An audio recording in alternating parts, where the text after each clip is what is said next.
जय हिंद। आप सभी को स्वागत है आपके अपने YouTube channel Rahul tell student में। दोस्तों आज की हम बात करने वाले हैं क्लास 12 हिंदी का काव्य खंड में चैप्टर नंबर 1 और चैप्टर नंबर 2 है ना। चैप्टर नंबर 1 और चैप्टर नंबर 2 जो है आपका ये पद जो है ना, सूरदास जी का जो पद रचित है, इसको जो है हम लोग आज के वीडियो में एक्सप्लेनेशन इसका देखने वाले हैं पूरा कंप्लीट। ठीक है, और अगर आप इस वीडियो को अंत तक देखते हैं तो आपको फर्स्ट और सेकंड चैप्टर का पूरा एक्सप्लेनेशन आपको इस वीडियो में कवर हो जाएगा। एक भी मतलब दिक्कत नहीं आएगा, सारा ऑब्जेक्टिव सब्जेक्टिव क्वेश्चन आपका क्लियर हो जाएगा। ठीक है, तो चलिए बिना देरी के इस वीडियो को स्टार्ट करते हैं। और हाँ, तो देख लेते हैं। सबसे पहले हम लोग खाली सिर्फ और सिर्फ क्या करेंगे तो हम लोग बस उसका अर्थ समझेंगे। ठीक है, क्योंकि इसका तो आप वैसे भी हम करा चुके हैं, लेकिन इस वीडियो में सिंपली आपको अर्थ समझाया जाएगा। ठीक है, तो चलिए बिना देरी के इस वीडियो को स्टार्ट करते हैं। हाँ, तो चलिए देख लेते हैं अब हम लोग सबसे पहला चैप्टर का, है ना, पहला चैप्टर का हम लोग देख लेते हैं इसका अर्थ। ठीक है, क्योंकि इसका हमने ये चीज़ कर लिया है, काव्य क्या बोलते हैं यार, कवि परिचय हमने देख लिया है। ठीक है, चलिए देखिए ध्यान से। आप अगर ध्यान से देखिएगा इसको तो आप अर्थ समझ जाएगा बहुत आसानी से। ठीक है, चलिए क्या है ये, कड़बक चैप्टर का नाम है कड़बक। इसके रचयिता कौन है तो जायसी जी। कौन है भाई, जायसी जी इनके रचयिता, यानी मलिक मोहम्मद जायसी जी पूरा नाम है। यह कड़बक जो है अवधी भाषा में लिखा गया है, अवधी भाषा में ये लिखा गया है। ठीक है, चलिए देखें क्या बोल रहा है कवि मोहम्मद साहब। बोल रहा है एक नैन कवि मोहम्मद गुनी सोई बिमोहा जई कवि सुनी। मतलब समझ रहे हैं, एक नैन कवि मोहम्मद गुनी सोई बिमोहा जई कवि सुनी। एक नैन, देखिए यह जो कविता है कड़बक जो है वो पद्मावत से लिया गया है, और वो पद्मावत के रचयिता रचनाकार कौन है तो उस पद्मावत के रचनाकार हैं जायसी जी, यानी मलिक मोहम्मद जायसी जी उनके रचनाकार हैं। ठीक है, वहीं से जो है एक खंड उठा लिया गया, एक छंद उठा लिया गया है कड़बक। ठीक है, क्या ये एक नैन कवि मोहम्मद गुनी, एक नैन मतलब एक आंख, कवि मोहम्मद गुनी, कवि मोहम्मद साहब गुनी गुणवान है। देखिए आपको थोड़ा सा मोहम्मद साहब के बारे में बता देते हैं। कवि मोहम्मद साहब जो थे वो एक आंख और एक कान, यानी बाईं आंख और बाईं कान से वंचित थे, मतलब उनके पास बाईं कान और बाईं आंख नहीं था। ठीक है, चलिए देखिए उसके बावजूद भी यहाँ पे देखिए कविता में क्या कर रहा है, वही अपनी स्थिति के बारे में बता रहे हैं। वो एक नैन कवि मोहम्मद गुनी मतलब एक आंख के होते हुए भी कवि मोहम्मद साहब गुनी गुणवान है। सोई बिमुहा जई कवि सुनी, सोई बिमुहा, सोई मतलब जो भी, विमोहा मोहित हो जाते हैं, जई कवि सुनी मतलब जो भी उनके काव्य को सुनता है वो मोहित हो जाता है। ठीक है, इस लाइन को आप समझ गए। एक नैन कवि मोहम्मद गुनी सोई विमोहा जई कवि सुनी मतलब एक आंख के होते हुए भी कवि मोहम्मद साहब गुणी गुणवान है। सोई विमोहा मतलब जो भी उनके काव्य को मतलब मोहित हो जाता है, सोई विमोहा वो मोहित हो जाता है, जई कवि सुनी जिसने भी उनके काव्य को सुना है। ठीक है, यानी सिंपल सा समझ लीजिएगा, एक नैन के होते हुए भी कवि मोहम्मद साहब गुणी गुणवान है, जिसने भी उनके काव्य को सुना है वो मोहित हो जाता है। ठीक है, अगला है चांद जैस जग विधि अवतारा दिन कलंक किन उजियारा। क्या है, चांद जैस मतलब चंद्रमा की तरह उन्हें जग में यानी संसार में उतारा गया है, चंद्रमा की तरह उन्हें संसार में उतारा गया है। दिन कलंक किन उजियारा, दिन कलंक किन उजियारा मतलब कलंक चंद्रमा में है ना, कलंक धब्बा, जिस प्रकार चंद्रमा में काला धब्बा है किन उजियारा उसी प्रकार से उसमें भी। ठीक है, समझ में आ गया यहाँ तक। जग सूझा एक ही नैना, जग सूझा एक ही नैना, बोल रहे हैं कि हमने एक ही आंख से जग सूझा, जग यानी संसार को देखा, एक ही नैना एक ही आंख से हमने पूरे संसार को देखा। ठीक उसी प्रकार से उआ सुख असनक्तन मा, ठीक उसी प्रकार से जिस प्रकार शुक्र जो है नक्षत्रों के बीच अकेले उदित होता है, ठीक उसी प्रकार से हमने जो है एक ही आंख से, क्या बोल रहा है, एक ही नैना एक ही आंख से पूरे संसार को देखा है। ठीक है, वा सुख असनक तन्मा, ठीक उसी प्रकार से जिस प्रकार से शुक्र जो है नक्षत्रों के बीच अकेले ही उदित होता है। नक्तन नमा, जौ लही अंबही डाब न होई तौ लही सुगंध बसाई न सोई। बोल रहा है कि जब तक जौ लही अंबही डाब न होई तब तौ लही सुगंध बसाई न सोई। बोल रहा है जब तक आम में अंबही डाब न, आम में नुकीली डाब, डाब यानी मंजरी नहीं हुई, मंजरी नहीं आती, जौ लही अंबही डाब न हुई, जब तक आम में नुकीली डाब नहीं आती, तो लही सुगंध बसाई न सोई, तब तक उसमें सुगंध नहीं आती है। ठीक है, किन्न समुद्र पानी जो खारा तो अति भयहु असूझ अपारा। बोल रहे हैं कि समुद्र का पानी क्या है, खारा है। किन्न समुद्र पानी जो खारा, समुद्र का पानी खारा है, तो अति भयहु असूझ अपारा, इसलिए वह असूझ और अपार है। ठीक है, जौ सुमेरु त्रिशूल विनाशा भा कंचनगिरी लाग आकाशा, जौ सुमेरु त्रिशूल विनाशा भा कंचनगिरी लाग आकाशा। बोल रहे हैं कि सुमेरु पर्वत को त्रिशूल से विनाशा गया, मतलब भेदा गया, ठीक है। सुमेरु पर्वत को त्रिशूल से भेदा गया, भाग कंचनगिरी लाग आकाश, और वो स्वर्णगिरी होकर के, कंचनगिरी यानी स्वर्णगिरी होकर के आकाश तक ऊंचा हो गया, आकाश तक लग गया, आकाश तक ऊंचा हो गया। ठीक है। जौ सुमेरु त्रिशूल विनाशा, भा कंचनगिरी लाग आकाशा, मतलब सुमेरु पर्वत को त्रिशूल से भेदा गया और वो स्वर्णगिरी होकर के आकाश तक ऊंचा हो गया। जौ लही घरी कलंक न परा, कांच होई नहीं कंचन करा। मतलब क्या है कि जौ लही घरी कलंक न परा, लही घरी मतलब कच्ची घरिया में कलंक न परा, मैल नहीं आती, कलंक नहीं आती है, तब तक कांच हो ही नहीं कंचन करा, तब तक वो कच्ची घरिया, तब तक वो कच्ची धातु, उसमें सोने जैसी चमक नहीं आती है। समझ रहे हैं? मतलब जब तक कच्ची धातु में जौन नहीं घरी कलंक ना पड़ा, मतलब जब तक कच्ची धातु में कलंक यानी कि धब्बा, जंक नहीं आती है, तब तक उसमें सोने जैसी चमक नहीं आती है। समझ रहे हैं ना इसका भाव?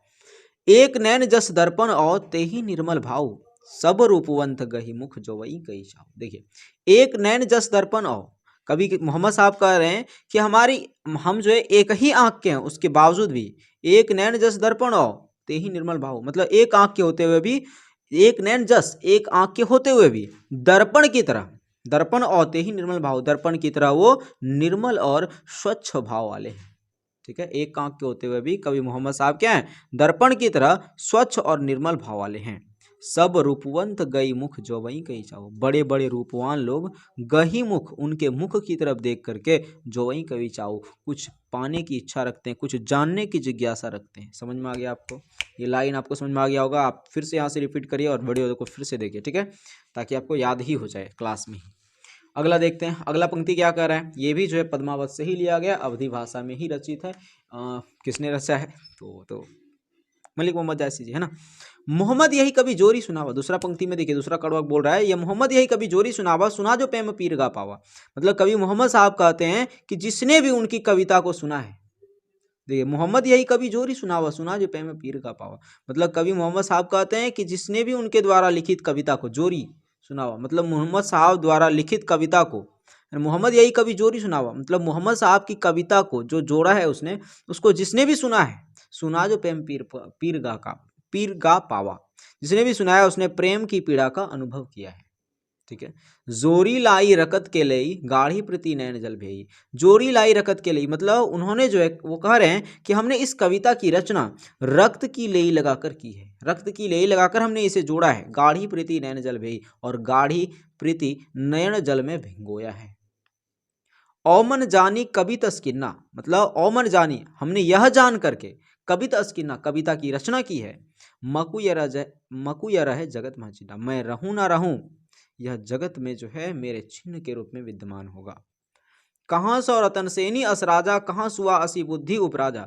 बोल रहे हैं कि कहाँ आज रत्नसेन राजा है, कहाँ आज रत्नसेन राजा हैं, कहाँ आज राजा रत्नसेन हैं, कहाँ सुआ हैं, बुद्धिमान सुआ, और कहाँ बुद्ध ना ही हमारे बीच, कहाँ अलाउद्दीन सुल्तान, कहाँ अलाउद्दीन सुल्तान भी नहीं है हमारे बीच, कहाँ राघव जय किन्न बखानू, कहाँ हमारे बीच राघव चेतन हैं, कहाँ स्वरूप पद्मावती रानी, वही स्वरूप पद्मावती रानी, आज हमारे बीच स्वरूप पद्मावती रानी भी उपस्थित नहीं है। कोई ना रहा जग रही कहानी, इनमें से कोई उपस्थित नहीं है, लेकिन जग में इनकी कहानी आज विद्यमान रही है।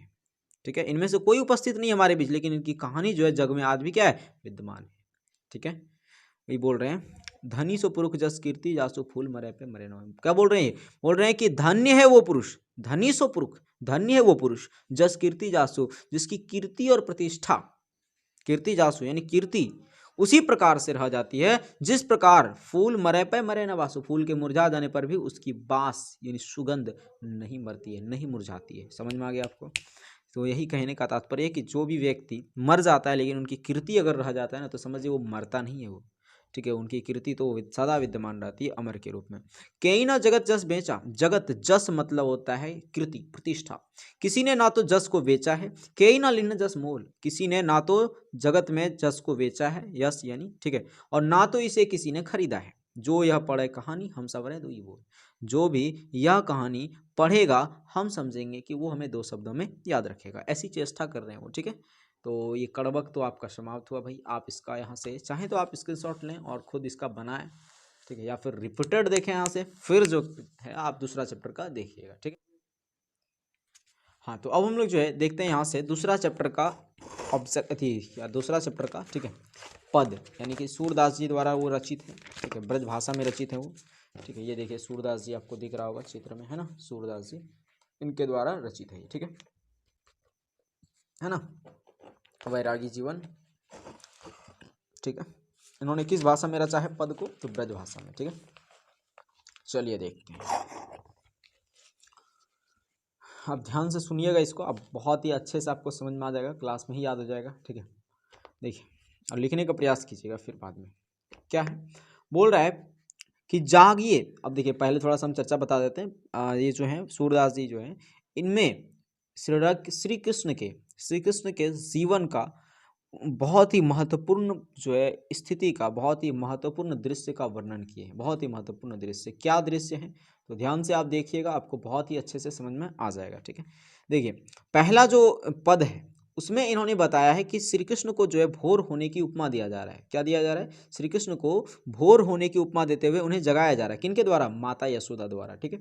अब देखिए क्या क्या उपमा दिया जा रहा है उनको। भोर होने पर कहता है ना भाई, अरे फलना हो गया, मतलब मुर्गा बांग देने लगा, उड़ जाओ उड़ जाओ, समझ रहे हैं ना। तो इस तरह से उनको भी, श्री कृष्ण को भी माता यशोदा उठा रही है। क्या बोल रही है? देखिए, जागिए ब्रजराज कुंवर कमल कुसुम फूले। और ये कहाँ से लिए गए? याद रखिएगा, सूर सागर से लिए गए हैं। कहाँ से लिए गए हैं? ये सूर सागर से, ठीक है। ये जो पद है यानी सूरदास जी द्वारा रचित पद सूर सागर से लिया गया है, ठीक है। जिसमें पहला पद में जो है कवि, जिसमें पहला पद में कवि भगवान श्री कृष्ण को जगाने की उपमा देते हुए जो है कहते हैं, क्या कहते हैं? जागिए ब्रज राजकुमार कमल कुसुम फूले। जागिए हे ब्रज के राजकुमार, जागिए कमल कुसुम फूले, कमल के फूल खिल चुके हैं। कुमुद विरिंद संकुचित भय, कुमुदिनी का एक अलग ही फूल होता है, जो क्या होता है कि मतलब प्रातः होने के बाद ही, यानी प्रातः होते होते ही वो संकुचित होने लगता है, ठीक है। कुमुदिनी मतलब फूल के जैसा ही होता है, ठीक है ना। आप इस तरह से देखे होंगे फूल में, ठीक है। इसी को बोलते हैं कुमुदिनी। ये धीरे धीरे क्या होने लगता है? संकुचित होने लगता है, कुमुदिनी ये, ठीक है। तो ये प्रातः होते ही एक ऐसा पुष्प होता है जो संकुचित होने लगता है। तो वही बोल रहे हैं, उपमा दे रहे हैं कि जागिए ब्रज के राजकुमार कमल कुसुम फूले, यानी कमल के फूल खिल चुके हैं। और कमल का फूल आपको पता होगा प्रातः होने पर ही खिलता है। कुमुद वृंद संकुचित भय, कुमुद यानी कुमुदनी का जो वृंद है, जो पुष्प है, वो क्या हो गया है? यानी एक प्रकार का पुष्प ही होता है ये भी, ठीक है। वो क्या हो गए हैं? संकुचित हो चुके हैं। भृंग लता भूले, और लताओं पर भ्रमर, भृंग यानी भ्रमर, लता भूले यानी भूले यानी कि मंडराने लगे हैं, ठीक है। भृंग लता भूले यानी लताओं पर भ्रमर मंडराने लगे हैं। तमचुर खग रोर सुनहु, तमचुर मतलब मुर्गा, खग, खग मतलब पक्षी, रोर सुनहु मतलब उनका आवाज आना शुरू हो गया है। पक्षी भी जो है चहचहाने लगी है। बोलत बनराई, मुर्गा जो है बांग देने लगे हैं, ठीक है। तमचूर खग रोर सुनहु बोलत बनराई, तमचूर खग रोर सुनहु बोलत बनराई मतलब मुर्गा जो है बांग देने लगे हैं और पक्षियां चहचहाने लगी है। और आपको पता है कि सुबह होने पर ही मुर्गा बांग देता है और पक्षियां जो है चहचहाती है सुबह होने पर, ठीक है। रामवती गौ खरी कनी में बछरा हितधाई, रामवती, रामवती समझ रहे, रंभा रही है। गौ यानी गैया, खरी कनी में, खरियानी में यानी गोहाल में, बछरा हितधाई बछड़े के हित के लिए, है ना। यानी बछड़े के हित के लिए जो है गैया जो है कहाँ रंभा रही है? तो जो है क्या बोलते हैं, गुहाल में, यानी कि खरिहानी में, है ना। हम लोग इसको अपने भाषा में बिहार में जो है इसको गुहाल बोला जाता है, ठीक है। तो गुहाल में जो है गैया रंभा रही है। सुबह होते ही आपको पता है बछड़ा जो है, और ये क्वेश्चन पूछता है कि बछड़े जो है किस ओर दौड़ पड़ी, तो बछड़े जो है गैये की ओर दौड़ पड़ी, गैया किस ओर? तो बछड़े की ओर, ठीक है। तो याद रखिएगा, रंभा रही है वो और दौड़ पड़ी, ठीक है।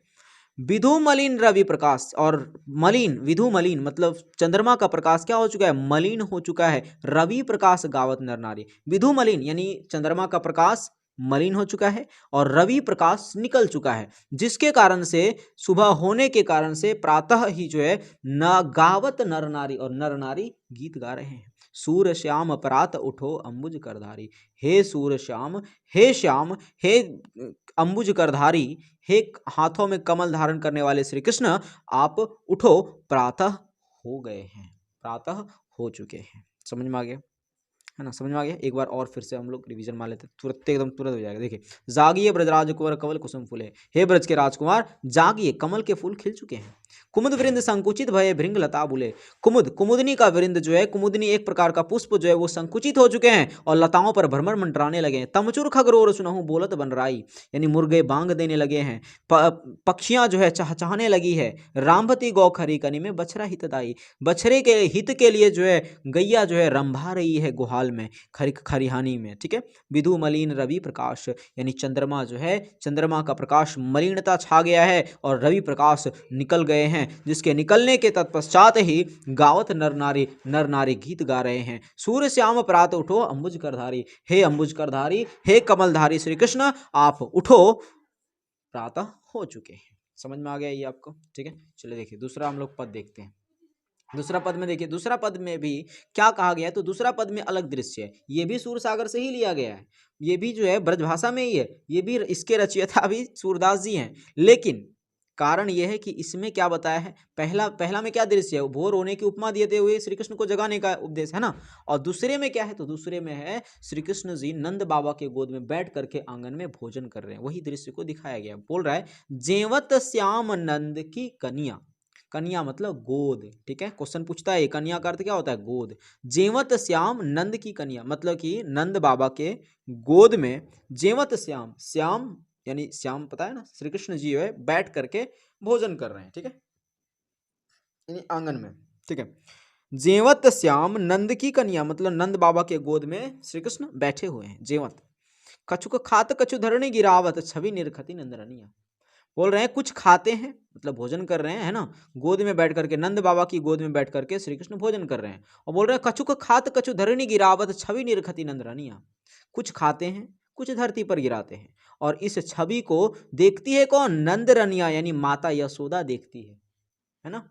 बरी बरा बेसन बहु भातिनी व्यंजन विविध अगनिया, मतलब उनके आगे बरी है, बड़ा है, बेसन का बारा होता है। ठीक है, बेसन का बाड़ा, बहुभातिनी कई तरह के उनके कई प्रकार के व्यंजन उनके सामने पड़ा हुआ है। व्यंजन विविध बहुत तरह के व्यंजन जो है उनके आगे पड़ा हुआ है। ठीक है। डारत खात लेत अपने कर रुचि मानत दधी दोनिया, मतलब वो जो है ढार करके मतलब डाल करके वो अपने से खाते हैं, लेत अपने कर खुद से वो जो है डाल करके खाते हैं, लेकिन रुचि मानत दधी दोनिया, लेकिन अत्यधिक उनकी जो रुचि है वो कहाँ रहती है, तो दधी दोनिया यानी कि दही के पात्र पर। क्वेश्चन पूछता है कि श्री कृष्ण को अत्यधिक रुचि किस पात्र पर होता है, तो दही के पात्र पर। ठीक है।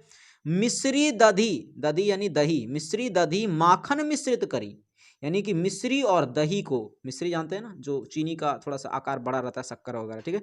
तो मिश्री और दही और माखन सबको मिला करके जो है मिश्रित करी मुख नावत छवि धनिया, मिश्रित करके वो खाते हैं और इस मुख को देख करके कौन धन्य हो जाती है, तो छवि नावत धनिया, मतलब इस छवि को देख करके माता यशोदा धन्य हो जाती है। आपुन खात नंदमुख नावत, कहते हैं कि वो खुद भी खाते हैं और नंद बाबा के मुख में भी खिलाते हैं। सो छवि कहत न बनिया, और कहते हैं कि इस छवि का दृश्य जो है करना असंभव है, मतलब निराकार है, इस छवि का दृश्य जो है कर ही नहीं सकता है कोई वाणियों से। वही बोल रहा है ये आपुन खात नंदमुख नावत सो छवि कहत न बनिया, मतलब खुद भी खाते हैं, नंद बाबा के मुख में भी खिलाते हैं, और इस छवि का वर्णन जो है वर्णन से परे है ये, है ना।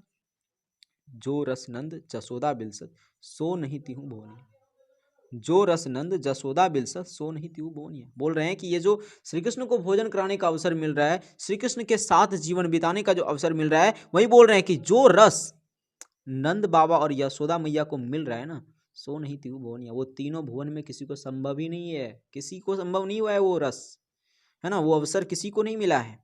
भोजन करी नंद अचमन ले लो, नंद बाबा और श्री कृष्ण जब भोजन करके अचमन ले लो यानी हाथ धोते हैं, तो मांगत सूरज उठनिया, तो सूरदास जी बगल से जो है जूठन मांगते हैं नंद बाबा से कि आप हमें जो है वो श्री कृष्ण का जो है जूठन हमें प्रदान कर दीजिए, जिससे हम पा करके भव सागर से पार हो जाएंगे। ठीक है, ये हो गया पूरा अर्थ। एक बार इसको वन शॉट में देखिए।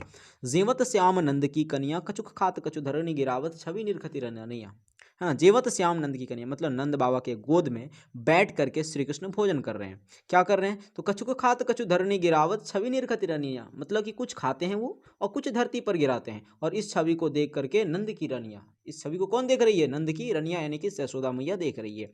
बरी बरा बेसन बहु भातिनी व्यंजन विविध अगनिया, मतलब उनके सामने जो है विभिन्न प्रकार के व्यंजन उसके आगे पड़ा हुआ है। बहुभातनी, बड़ी है, बड़ा है, और कई तरह के व्यंजन उनके सामने पड़ा हुआ है। डारत खात लयत अपने कर रुचि मानत दधी दोनिया, वो डार करके जो है खुद से खाते भी हैं, लेकिन अपने खुद से खाते हैं, लेकिन उसकी अत्यधिक रुचि जो है वो दही के पात्र पर है। मिश्री दधी माखन मिश्रित करी, मतलब मिश्री दही और माखन को मिश्रित करके मुख नावत छवि धनिया, मुख में वो डालते हैं, मुख से वो खाते हैं, और इस छवि को जो है देख करके धन्य हो जाती है मतलब यशोदा मैया। ठीक है, आपुन खात नंदमुख नावत सो छवि कहत न बनिया, क्या बोल रहा है कि वो खुद भी खाते हैं, आपुन खात खुद भी खाते हैं, और नंदमुख नावत नंद बाबा के मुख में भी खिलाते हैं। इस छवि को, मतलब ये छवि जो है क्या है, वर्णन से परे है। इस छवि का जो है हम व्याख्या कर ही नहीं सकते। वही बोल रहा है, सो छवि कहत ना बनिया, जो रस नंद जसोदा बिलसत सो नहीं थी बोनिया, मतलब जो रस नंद बाबा और यशोदा मैया को मिल रहा है, किनको, श्री कृष्ण को भोजन कराने का, वो तीनों भुवन में किसी को संभव ही नहीं है। भोजन करी नंद अचमन लीनो, कह रहे हैं कि भोजन करके जब नंद बाबा और श्री कृष्ण अचमन लीनो यानी कि हाथ धोते हैं, तो उस समय सूरदास जी उनसे जूठन मांगते हैं। कहते हैं कि हमें जो है श्री कृष्ण का अगर बचा हुआ जूठा बचा हुआ है, तो जूठन का एक टुकड़ा, एक निवाला ही हमें प्रदान कर दीजिए, उसे पा करके हम जो है भवसागर को पार हो जाएंगे। बस ये हो गया आपका अर्थ कंप्लीट। ठीक है, तो दोनों चैप्टर आपका कवर हो गया। तो ठीक है, यहाँ से मिलते हैं हम लोग अगले वीडियो में, तब तक के लिए जय हिंद, जय भारत।